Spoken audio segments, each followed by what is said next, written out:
Assalamualaikum warahmatullahi wabarakatuh. Selamat pagi anak-anak. Waalaikumsalam warahmatullahi wabarakatuh. Pagi, Bu. Baik, apa kabarnya hari ini? Sehat semua ya? Alhamdulillah, Bu. Oke, alhamdulillah kalau sehat semua.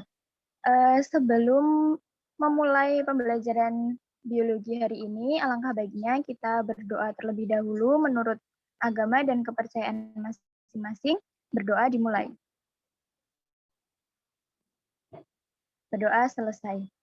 Oke, sebelumnya Ibu mau mengecek dulu ya kehadiran kalian di Zoom meeting ini. Oke, baik. Sepertinya sudah hadir semua, jadi bisa Ibu mulai pembelajarannya. Apakah kalian sudah siap untuk belajar biologi hari ini? Siap, Bu. Sudah, Bu. Oke, baik. Nah, hari ini kita akan belajar mengenai ekosistem. Nah, Ibu mau tanya, apakah ada di antara kalian yang rumahnya dekat dengan sawah atau dekat dengan hutan?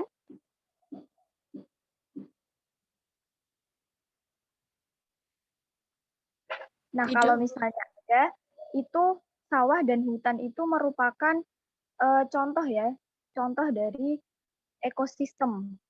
Nah, jadi kita nanti akan mempelajari itu. Sawah dan hutan itu termasuk ekosistem apa, nanti kita akan bahas.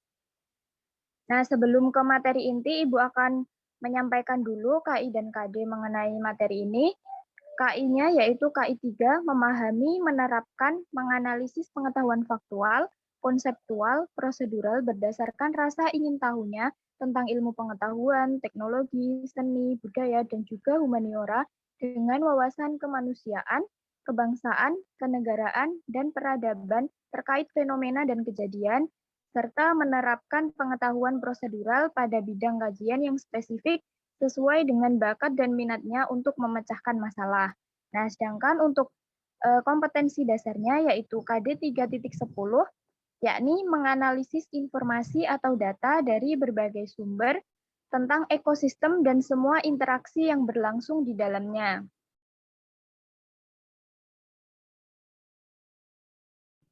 Kemudian untuk tujuan pembelajaran, yaitu siswa diharapkan mampu mengidentifikasi komponen-komponen ekosistem di lingkungan sekitar, kemudian menjelaskan hubungan antar komponen pada suatu ekosistem, menjelaskan macam-macam ekosistem, dan yang keempat, menjelaskan cara menjaga keseimbangan ekosistem dengan lingkungannya. Oke, langsung saja ya.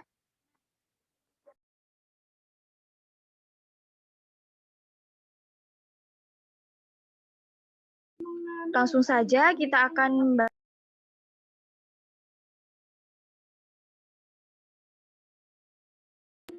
agenda hari ini yaitu definisi dari ekosistem, kemudian komponen-komponen ekosistem, interaksi ekosistem, macam-macam dari ekosistem, kemudian cara menjaga keseimbangan ekosistem.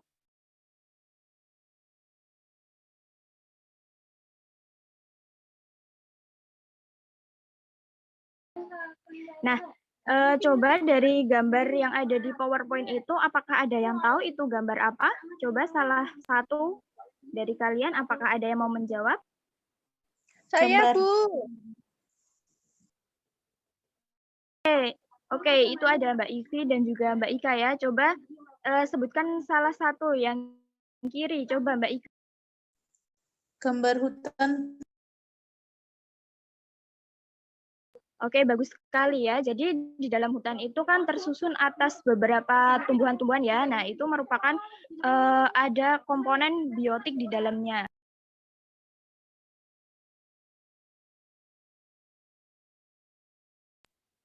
Kemudian yang gambar sebelah kanannya, coba apa itu Mbak Ivi? Air, Bu. Oke, bagus sekali ya. Itu adalah gambar air. Nah, air itu merupakan contoh dari komponen abiotik yang menyusun suatu ekosistem. Kemudian selanjutnya,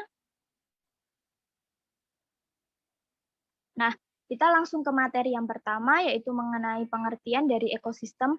Sebenarnya ekosistem itu apa sih? Pasti dulu anak-anak pernah mendengar ya, mungkin di SMP sudah pernah belajar mengenai ini ekosistem. Ekosistem itu apa?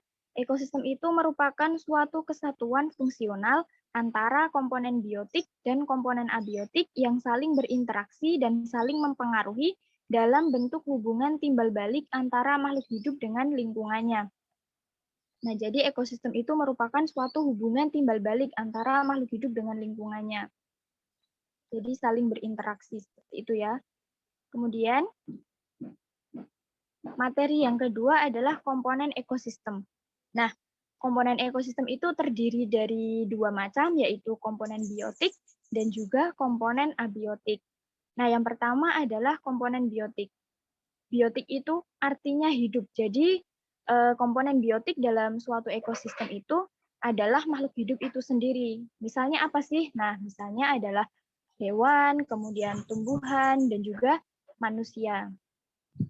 Nah, kemudian komponen biotik itu dibagi menjadi 3 macam lagi. Ada organisme autotrof, kemudian organisme heterotrof, dan juga pengurai atau dekomposer.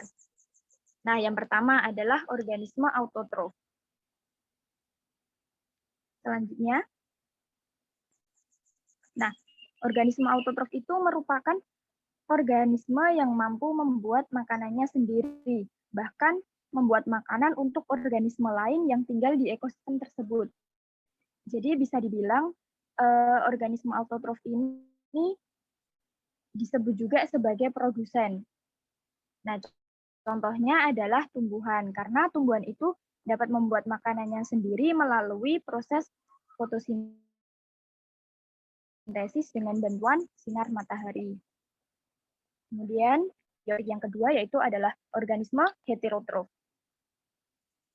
Nah, kalau tadi organisme autotrof itu adalah organisme yang dapat membuat makanannya sendiri.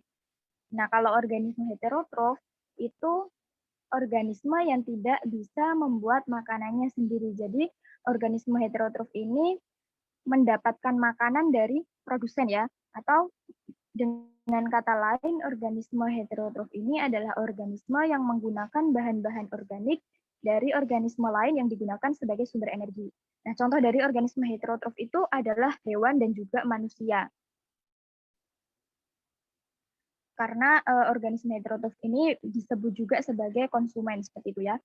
Kemudian yang ketiga adalah pengurai atau dekomposer. Nah, pengurai atau dekomposer ini merupakan organisme yang menguraikan sisa-sisa makhluk hidup yang telah mati, atau bisa disebut juga organisme yang mengubah senyawa organik menjadi senyawa anorganik. Seperti itu ya. Nah, contoh dari pengurai ini yaitu ada jamur, kemudian ada bakteri, dan juga ada cacing. Nah, nantinya pengurai atau dekomposer ini digunakan oleh produsen untuk tumbuhnya.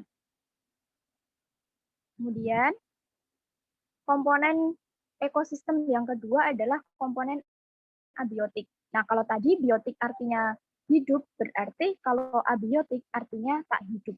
Jadi komponen abiotik ini merupakan komponen yang terdiri dari benda-benda bukan makhluk hidup, tetapi ada di sekitar kita dan juga mempengaruhi kelangsungan hidup kita. Nah, contoh dari komponen abiotik ini ada air, sinar matahari, dan juga suhu. Nah, kenapa air itu disebut sebagai komponen abiotik? Karena air ini dapat mempengaruhi distribusinya suatu organisme. Kemudian sinar matahari ini juga mempengaruhi proses fotosintesis yang dilakukan oleh tumbuhan.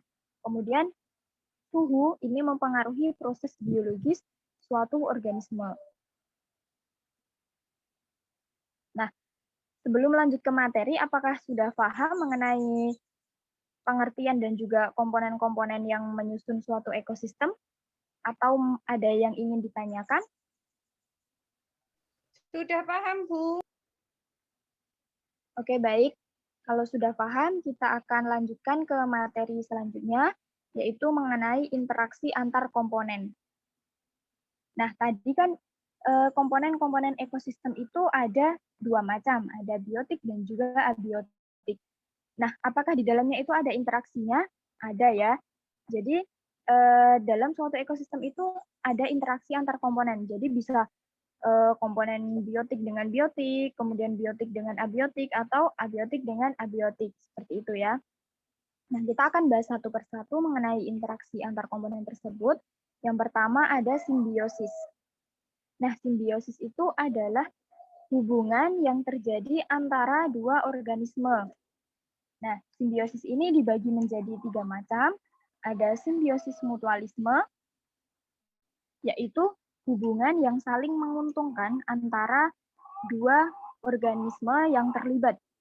Jadi, ada dua organisme ini yang satu untung, satu juga untung. Contohnya adalah lebah dan juga bunga, serta ikan badut dan anemon laut. Kemudian simbiosis yang kedua adalah simbiosis parasitisme. Nah, simbiosis parasitisme ini merupakan hubungan yang menguntungkan salah satu pihak dan pihak lain dirugikan. Nah, jadi kalau tadi sama-sama untung, kalau parasitisme ini satu untung, satu rugi. Contohnya adalah benalu dan inangnya, serta kutu dan manusia. Nah, seperti di gambar itu adalah benalu dan juga inang ya. Kemudian simbiosis yang ketiga adalah simbiosis komensalisme. Nah, simbiosis komensalisme ini merupakan hubungan yang terjadi ketika satu individu diuntungkan, tetapi individu yang lain tidak dirugikan dan tidak diuntungkan. Jadi, yang satu untung, yang satu tidak untung, tidak rugi. Contohnya adalah ikan hiu dan juga ikan remora. Kemudian, interaksi yang kedua yaitu adalah kompetisi. Nah, seperti di gambar itu merupakan gambar kudanil ya. Jadi sama-sama kudanil, dua organisme itu sama-sama kudanil. Jadi kompetisi itu merupakan persaingan yang terjadi antara dua spesies yang sama. Nah, misalnya itu adalah kompetisi antar kudanil untuk memperoleh pasangannya. Kemudian yang sebelahnya ada predasi. Nah, predasi itu merupakan interaksi antara pemangsa dan juga mangsanya. Contohnya adalah citah yang sedang mengejar rusa. Nah, citah itu merupakan pemangsa, kemudian rusa itu merupakan mangsanya. Nah, selanjutnya interaksi yang keempat adalah rantai makanan. Jadi rantai makanan ini merupakan proses perpindahan energi makanan melalui seri organisme. Nah, seperti di gambar itu bisa dilihat ya, yang berperan sebagai makanannya itu adalah rumput. Nah, rumput itu berperan sebagai produsen. Kemudian rumput itu dimakan oleh belalang, yang mana belalang menjadi konsumen tingkat 1. Kemudian belalang dimakan oleh katak. Katak itu berperan sebagai konsumen tingkat 2. Kemudian katak dimakan ular. Ular adalah konsumen tingkat 3. Dan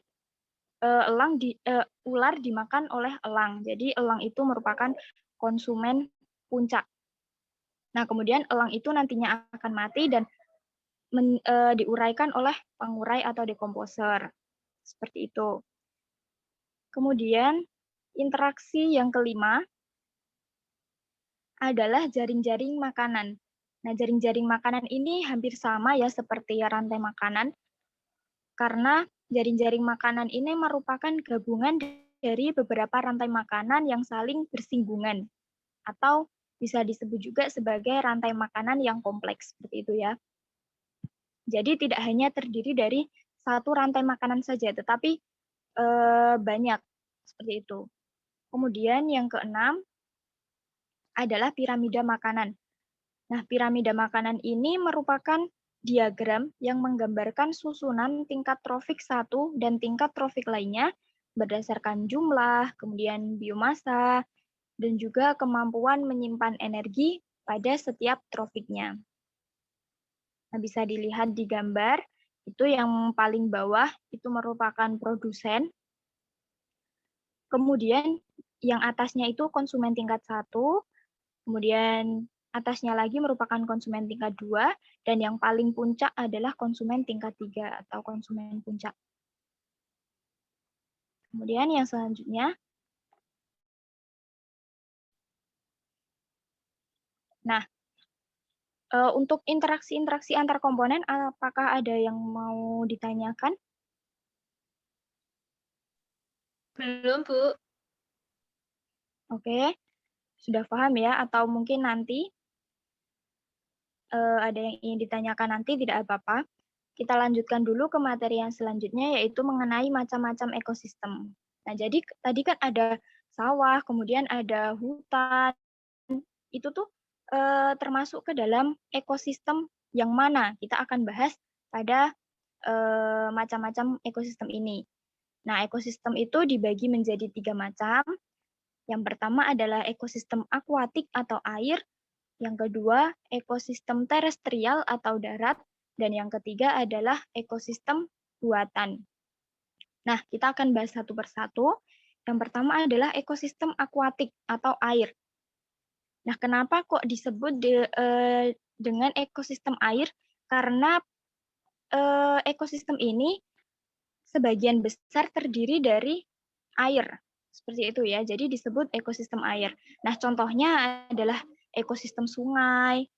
Itu gambar di sebelah kiri, itu merupakan ekosistem sungai. Kalian pasti tidak asing lagi ya, pasti sering banget menjumpai sungai di daerah tempat tinggal kalian.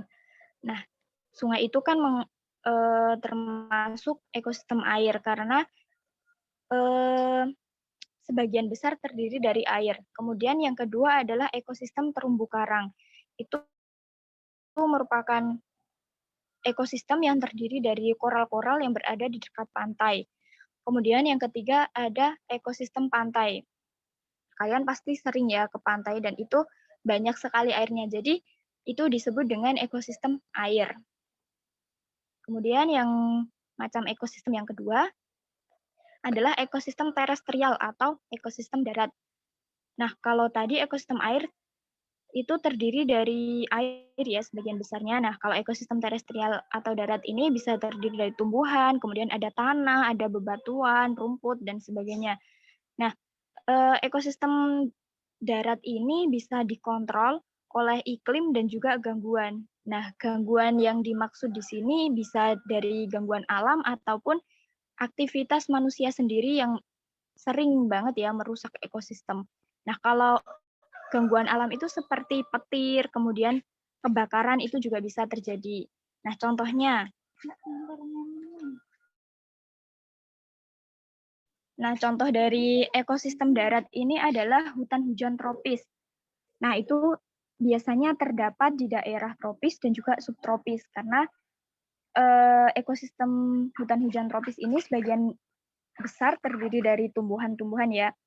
Kemudian yang kedua adalah hutan gugur. Nah, hutan gugur ini terdapat di daerah beriklim sedang yang memiliki 4 musim.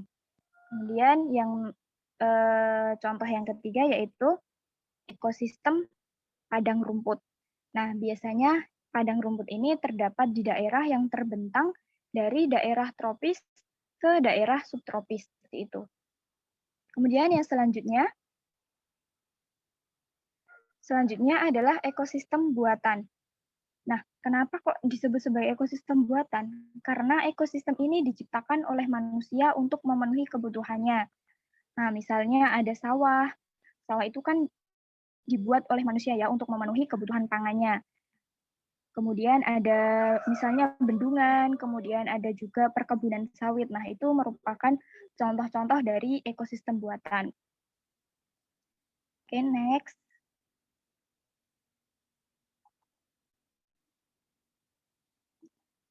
Oke. Sebelum masuk ke materi selanjutnya, Ibu akan, ini ada beberapa soal ya untuk mengecek kepemahaman kalian mengenai pengertian tadi, kemudian komponen-komponen, dan juga macam-macamnya. Coba ada yang mau menjawab nggak? Pertanyaan nomor 1 dulu ya. Ada berapakah komponen yang menyusun suatu ekosistem? Coba ada yang mau menjawab? Saya, Bu. Oke, silahkan Mbak Ivi. Ada 2 penyusunnya, yaitu abiotik dan biotik. Oke, bagus sekali ya jawaban Mbak Ivi. Berarti tadi Mbak Ivi mendengarkan ya. Jadi benar bahwa komponen suatu ekosistem itu ada 2, yaitu biotik dan juga abiotik. Yang biotik adalah komponen hidup, kemudian yang abiotik tak hidup. Seperti itu ya. Bagus sekali ya Mbak Ivi ya. Kemudian soal yang nomor 2, sebutkan macam-macam simbiosis dan juga contohnya. Nah, coba apakah ada yang mau berpendapat untuk soal Saya, nomor Bu. 2? Oke, silakan Mbak Ani ya. Jadi jawabannya itu ada simbiosis mutualisme, contohnya lebah dan bunga. Kemudian ada simbiosis parasitisme, contohnya kutu dan manusia. Dan ada simbiosis komensalisme, contohnya ikan hiu dan ikan remora, Bu. Oke, bagus sekali jawaban dari Mbak Ani. Jadi benar bahwa macam-macam simbiosis itu ada 3, mutualisme yang saling menguntungkan, parasitisme satu untung satu rugi, dan juga komensalisme satu untung dan yang satu tidak diuntungkan dan juga tidak dirugikan. Seperti itu. Kemudian contohnya itu yang disebutkan Mbak Ani tadi benar ya. Untuk mutualisme contohnya lebah bunga, kemudian parasitisme kutu dan juga manusia, dan komensalisme itu ikan hiu dan juga ikan remora, seperti itu.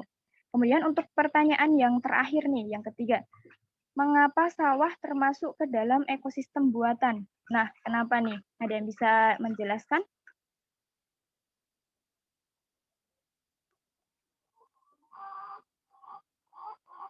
Coba ada yang bisa?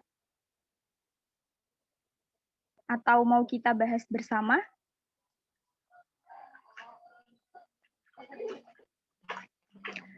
Baik, kalau begitu kita bahas bersama ya. Mengapa kok sawah itu termasuk ke dalam ekosistem buatan? Karena sawah itu dibuat oleh manusia ya. Jadi untuk memenuhi kebutuhannya. Jadi kan sawah itu tuh untuk menanam padi begitu ya. Jadi manusia itu membuat sawah untuk memenuhi kebutuhan pangannya, seperti itu. Kemudian yang selanjutnya, nah, coba di depan kalian ini ada gambar sawah, tapi kok bertingkat? Itu kira-kira apa? Namanya apa ya? Teras sering. Jawab dulu. Ya, betul sekali ya. Jadi sawah bertingkat itu disebut juga dengan sawah terasering. Nah, jadi sawah terasering ini merupakan suatu kearifan lokal ya. Nah, biasanya itu disebut dengan nyabuk gunung. Kenapa kok dinamakan nyabuk gunung? Karena pembuatan sawah ini dibuat menurut garis kontur. Jadi kalian kalau di pegunungan itu kalian kan biasanya melihat ya sawah-sawah seperti ini. Nah, ini digunakan untuk dibuat seperti ini itu karena untuk mencegah terjadinya erosi seperti itu ya.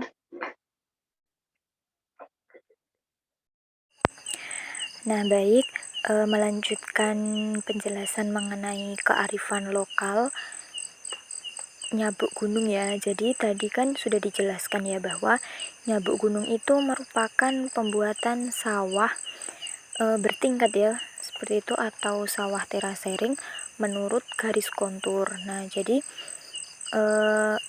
ini tuh karena arti dari nyabuk sendiri itu kan, nyabuk itu dalam bahasa Jawa artinya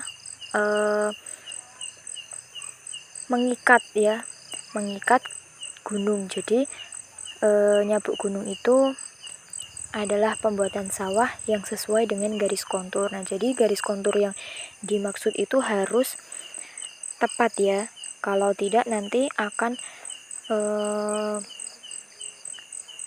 dapat memperbesar terjadinya erosi seperti itu. Karena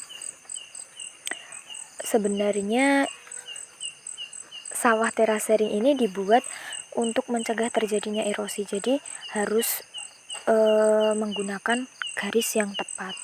Nah, kemudian nyabuk gunung ini juga disebut sebagai sawah terasering atau sawah bertingkat ya, dan ini biasa dijumpai di daerah pegunungan. Jadi kalau misalnya kalian pergi ya ke daerah pegunungan atau di tempat tinggal kalian juga ada, nah itu merupakan kearifan lokal nyabuk gunung. Jadi fungsinya adalah untuk mencegah terjadinya erosi dan juga ini merupakan bentuk dari konservasi lahan ya. Kenapa kok nyabuk gunung termasuk bagian dari konservasi lahan? Karena dengan budidaya tersebut, maka kecepatan air pada aliran permukaan tanah itu dapat dikurangi sehingga laju erosi juga dapat berkurang. Kemudian yang selanjutnya, materi yang terakhir adalah menjaga keseimbangan ekosistem. Nah, gimana sih cara kita untuk menjaga keseimbangan ekosistem itu agar ekosistem kita itu tidak rusak seperti itu ya. Nah, caranya itu banyak sekali ya. Jadi Ibu tampilkan beberapa saja. Yang pertama ada menjadi konsumen yang bijak. Nah, ini misalnya kita dapat mengurangi konsumsi minyak kelapa sawit ini untuk menjaga ekosistem dari perkebunan sawit supaya tidak rusak ya. Kemudian yang kedua adalah melakukan tebang pilih. Jadi apabila kalian ingin menebang pohon itu tidak asal-asalan ya, jadi harus melakukan tebang pilih, yaitu memilih pohon yang sudah tua dan meninggalkan pohon yang masih muda, yaitu untuk mengurangi terjadinya tanah longsor seperti itu ya, karena pohon itu kan dapat menyerap air dan juga menghasilkan oksigen seperti itu. Kemudian yang ketiga adalah tidak membuang sampah sembarangan. Kalian pasti sudah sering ya, sering sekali menemukan ada orang yang membuang sampah sembarangan. Nah, itu kan bisa menyebabkan ekosistem kita terganggu seperti itu. Kemudian yang keempat adalah memberikan sanksi tegas terhadap oknum-oknum terkait. Jadi, kalau misalnya ada seseorang yang mengganggu keseimbangan ekosistem, nah nantinya itu bisa diberikan sanksi yang tegas agar memberikan efek jera bagi para pelaku dan juga agar tidak mengulangi perbuatan itu lagi ya, seperti itu. Kemudian, nah kita sudah mencapai bagian akhir dari materi. Jadi sebelum ke penugasan, Ibu mau bertanya dulu, kira-kira apa yang kalian dapatkan setelah belajar mengenai ekosistem ini? Coba, apakah ada yang mau menyimpulkan? Saya, Bu. Oke, Mbak Septi, silahkan. Baik, Bu, bahwa pengertian ekosistem itu adalah hubungan timbal balik antara makhluk hidup dan lingkungannya. Kemudian komponen ekosistem itu ada dua, yaitu ada biotik dan abiotik. Ada lagi ekosistem dibagi menjadi 3 macam, ada air, darat, dan buatan, Bu. Oke, baik. Terima kasih Mbak Septi atas kesimpulannya ya. Ya, benar. Jadi kita belajar mengenai pengertiannya, yaitu hubungan timbal balik antara makhluk hidup dengan lingkungannya. Kemudian ada komponen-komponen yang menyusun suatu ekosistem itu ada dua tadi ya, yang disebutkan Mbak Septi, ada biotik dan juga abiotik. Kemudian ada interaksinya. Nah, interaksinya itu ada simbiosis, kemudian kompetisi, predasi, jaring-jaring makanan, rantai makanan, dan juga ada piramida makanan. Kemudian untuk macam-macamnya ada 3, yaitu akuatik atau air, kemudian terestrial atau darat, dan juga ekosistem buatan. Baik, seperti itu ya, bagus sekali.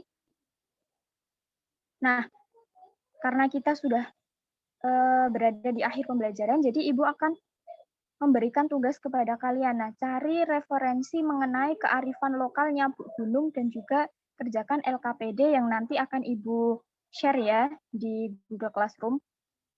Seperti itu. Jadi, kalian cari bisa di internet atau kalian bisa mengamati secara langsung.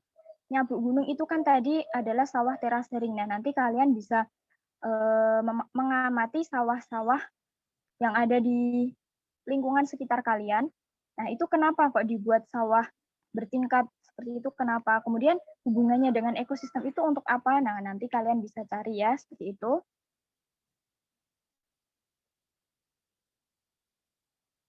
Oke, karena waktunya sudah habis, jadi Ibu cukupkan sekian untuk pembelajaran hari ini. Semoga bermanfaat ya. Dan jangan lupa dikerjakan LKPD-nya. Ibu akhiri. Selamat pagi. Wassalamualaikum warahmatullahi wabarakatuh. Waalaikumsalam warahmatullahi wabarakatuh. Terima kasih, Bu.